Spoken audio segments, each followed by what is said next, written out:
Pero kung bago ka pa lang sa aking channel, paki-like, share, and click the subscribe button and the notification bell para lagi kayong updated sa mga parating ko pang uploads.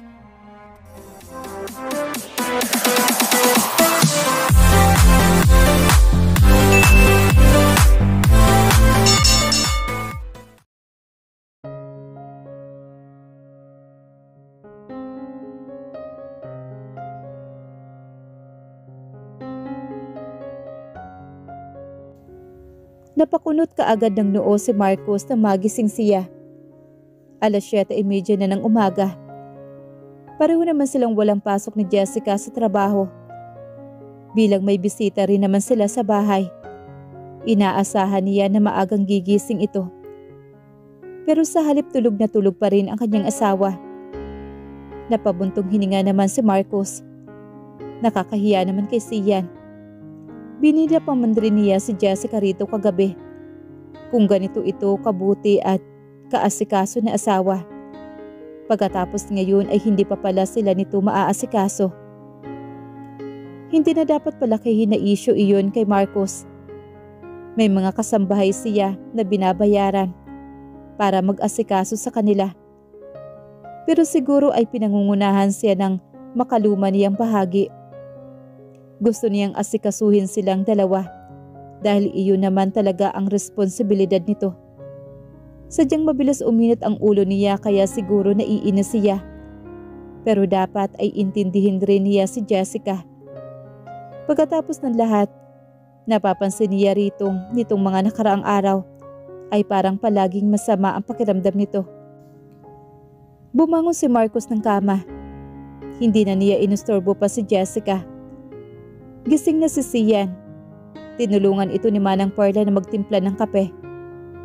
Good morning. Magkasabay nilang bati sa isa't isa.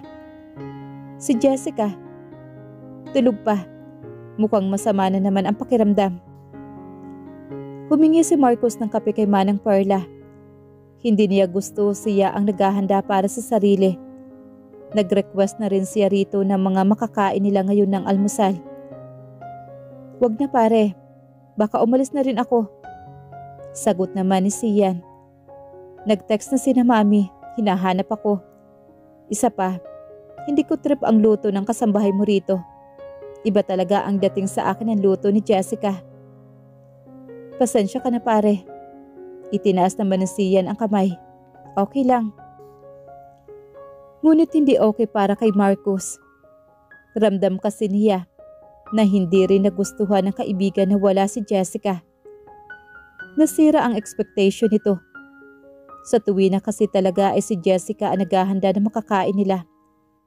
Iyon ang dahilan ni Sian kung bakit aliw na aliw itong dumalaw sa kanya kapag nasa Pilipinas sila. Umaalis rin ito nang hindi pa nagigising ang asawa. Pasado 9:00 na magising naman si Jessica. Hinanap nito si Sian. Malamig na tinugo naman niya ito. Why the sad expression? Nagawa pang itanong ni Jessica. I'm disappointed of you. Hindi na nagpaligoy-ligoy na wika naman ni Marcos. You should be entertaining us.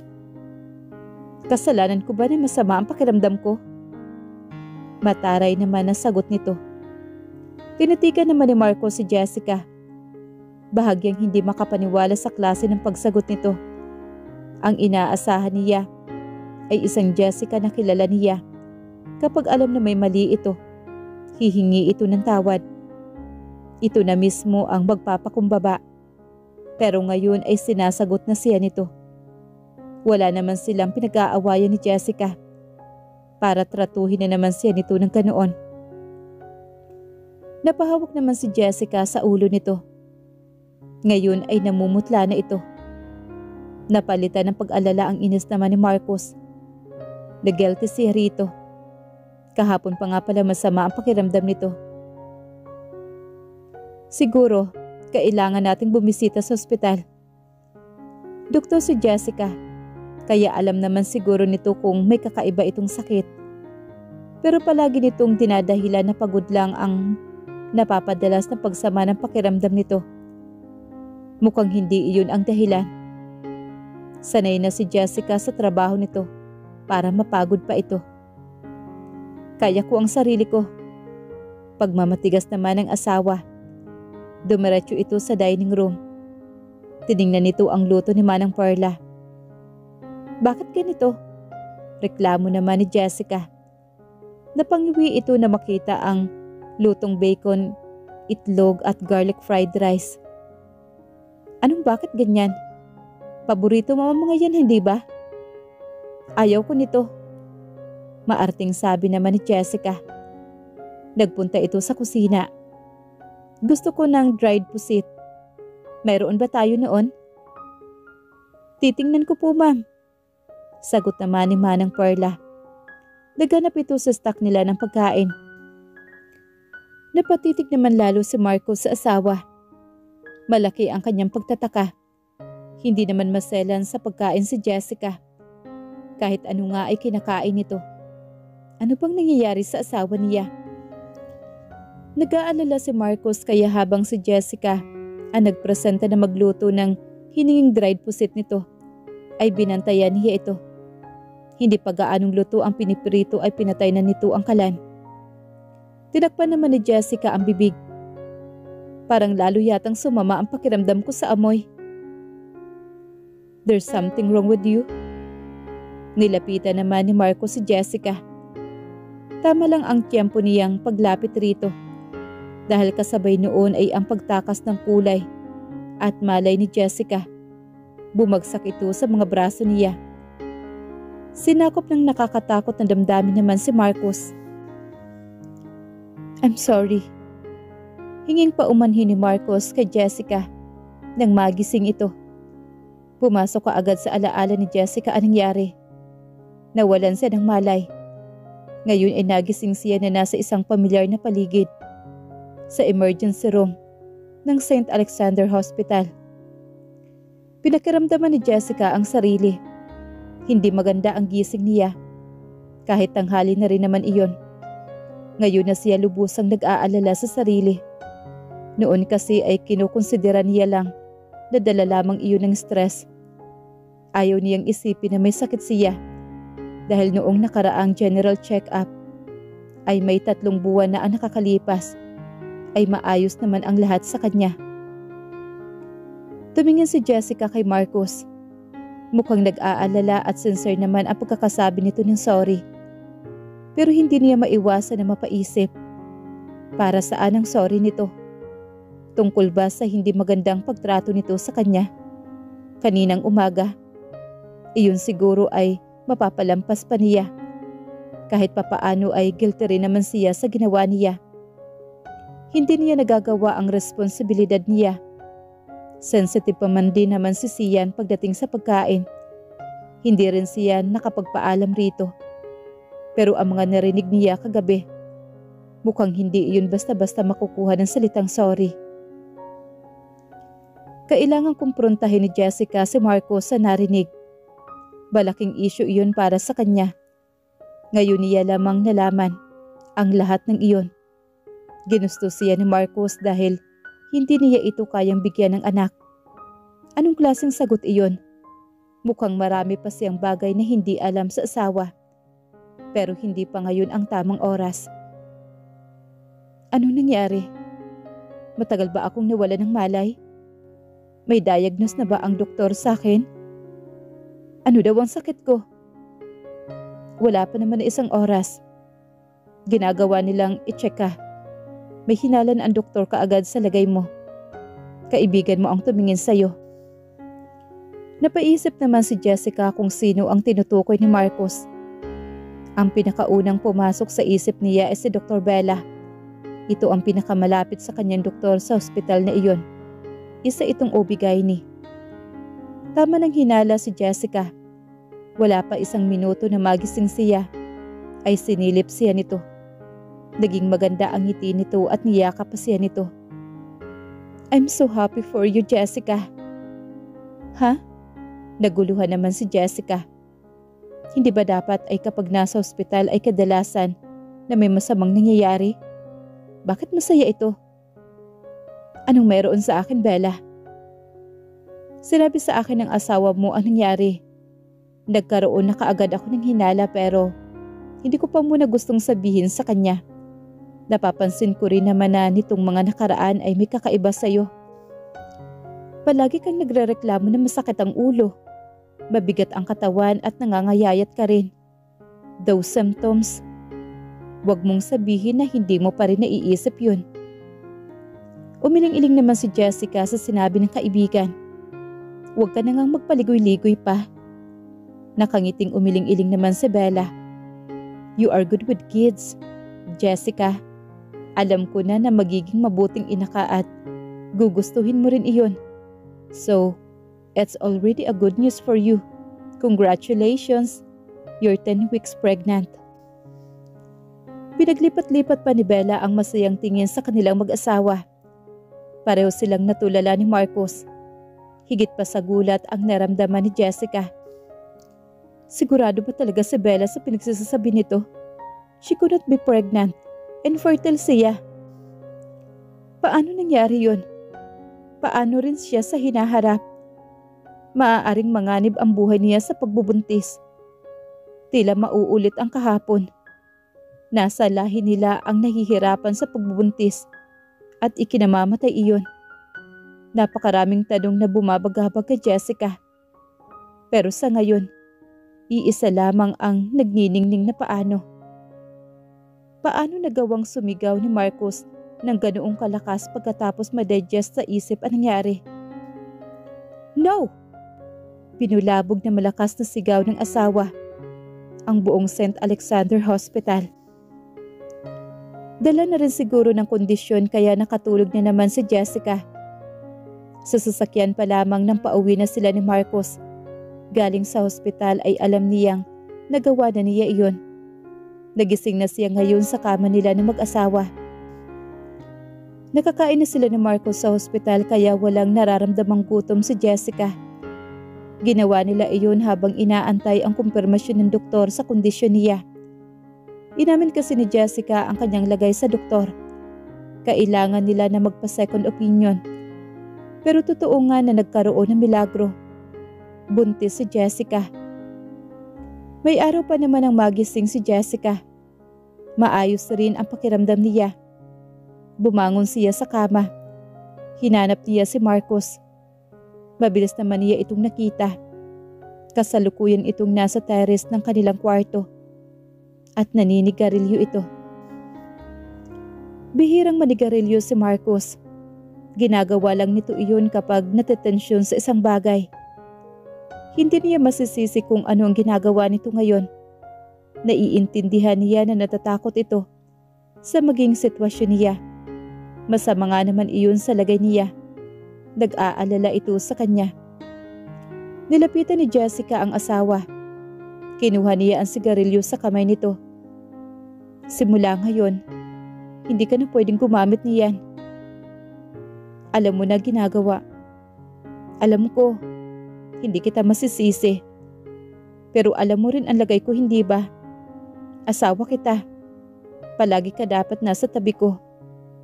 Pero makakasama lalo sa kondisyon ko kung gagamit ka niyan. Tumiim naman ang mga bagang ni Marcos. Nagdilim ang mukha nito. Pero hindi nito itinapon ang sigarilyo nito. Iwasan mo ako kung ganoon. Marcos? Itinas ni Marcos ang kamay nito. Iwanan mo muna ako. Please, Jessica. Kailangan ko mapag-isa. Sa tingin ko ay mas dapat natin pag-usapan muna ang sitwasyon. Paano? Nakapag-isip ka na ba ng tamang gagawin? Nakapag-desisyon ka na ba? Sa tingin ko ay hindi na kailangan pa pag-isipan ito. O kung ano pa man. Wala naman tayong choice. We have to face it. No! Matatag na boses na wika naman ni Marcos. Ipagpapatuloy ko ang pagbubuntis na ito. Buo ang boses na sabi naman ni Jessica sa asawa. Seryoso siya sa sinasabi nito. Magiging delikado yon. Maaari niyang ikamatay iyon, kagaya na nangyari sa kanyang ina. Pero hindi na mahalaga iyon kay Jessica. Buhay ang pinag-uusapan ngayon. She couldn't let this baby go. Blessing ito ng Diyos sa kanila. May dahilan kung bakit ibinigay iyon ng Diyos. Buong akala niya ay wala siyang kakayahan na magbuntis. Pero lahat ng iyon ay aakala lamang pala niya. Totoo nga ang sinasabi ni Marcos. Gusto ni Jessica ang batang ito.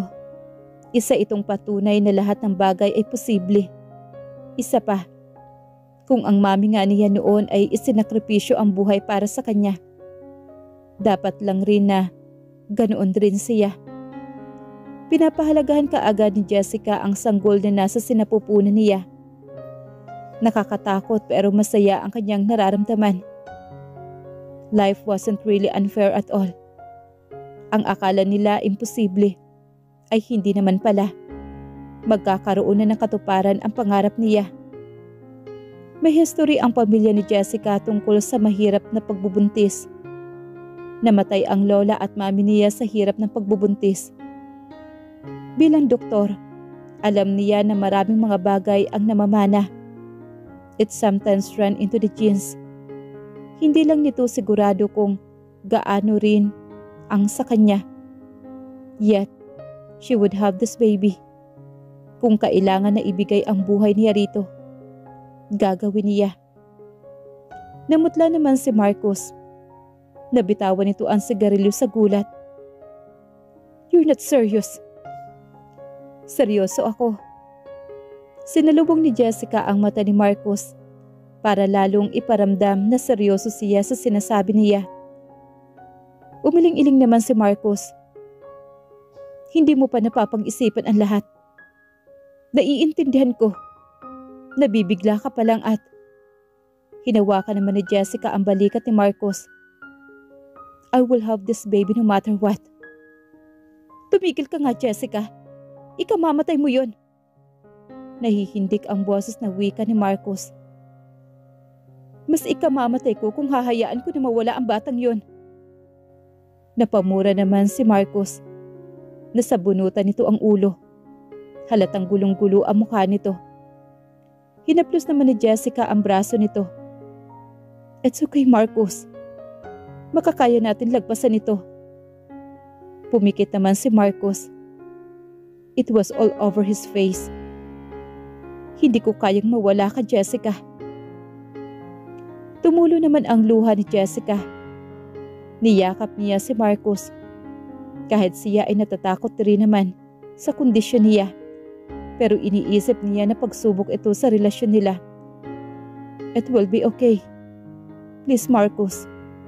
I trust in you. Kapag nawala ako, alam ko na hindi mo pababayaan ang anak natin. Aalagaan mo siya. Lumayo naman ito sa kanya at nanggigilalas ang mukha nito. Marcos, hindi talaga maaaring mangyari ito, Jessica. I can take care of the child. We will find a way. Kanina ay may tinawagan na akong kaibigan.